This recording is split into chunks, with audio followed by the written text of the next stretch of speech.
Last week, the Nintendo Switch 2 was officially revealed by Nintendo. However, if you watch that reveal video, there wasn't really a whole lot to go on in terms of what this device was going to do differently than the previous Nintendo Switch. And up until this point, a lot of the information regarding the Switch 2 has been mostly confirmed leaks. And essentially when I say that, a lot of the Joy-Con specifications, screen sizing, these things have been leaked months ago, and they were seemingly confirmed in this reveal trailer. However, certain things that haven't been fully addressed are one of the biggest ones that a lot of people are curious about is how much power is this device going to have over the previous Nintendo Switch. Is this going to be a significant leap, or is this just going to be a minor upgrade? In this video, I'm going to discuss some of those rumors and what I think the approach Nintendo is going to take with the Nintendo Switch 2. So let's take a look.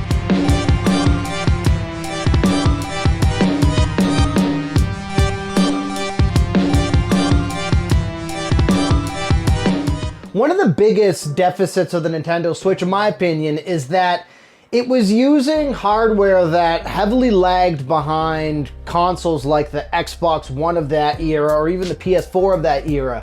And one thing I will highlight, however, is Nintendo isn't shy about being able to invest the time and resources into maximizing lower powered hardware to perform much above its capabilities. Like we've seen games like Zelda Echoes of Wisdom or even Luigi's Mansion that have almost Pixar-like quality visuals, but they're running on what I consider to be heavily underpowered hardware. And that comes down to Nintendo being able to maximize the type of hardware that they have in front of them. And my belief is that if you look at a lot of the reported leaks, the Nintendo Switch 2 is going to do a couple unique things to maximize its hardware and of course be a proper generational leap over the previous Switch. However, based off of some of the leaked reports and some of the rumors that we're seeing, if you look at Polygon, for example, they talk about how this is going to be using a custom NVIDIA Tegra chip, which will, in all senses of the word, be substantially more powerful than the previous Nintendo Switch. However, they are claiming that this chip is going to put the new Nintendo Switch 2 on par with like a PS4 or an Xbox One, which for some people may be a bit,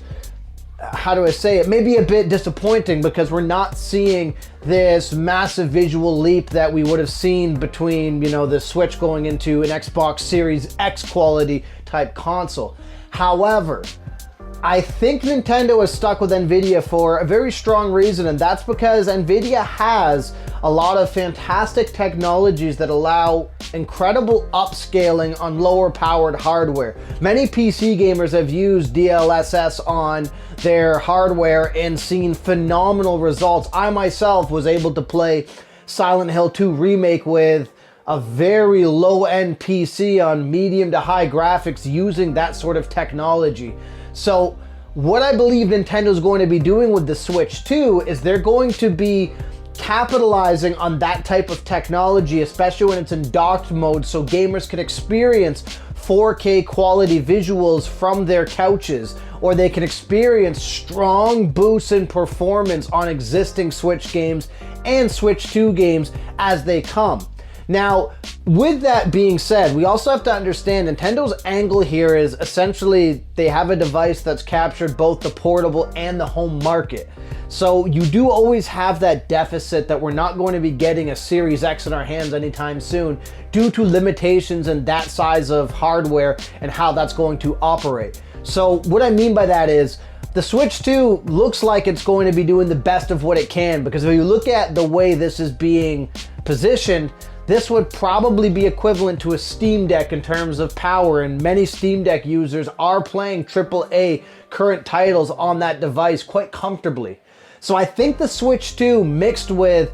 capitalizing on some of that DLSS technology into that device, we're going to be seeing what will look like a significant leap. And one thing I also want to highlight with that is if Nintendo is able to maximize their visuals the way they've been able to do on the previous Switch console successfully with using such underpowered hardware, having hardware that's going to be substantially more powerful than that previous generation and having Nintendo's touch on some of their games that will capitalize on this hardware, I think we are going to see what appears to be next-gen level visuals, especially with those first-party Nintendo titles on this new device.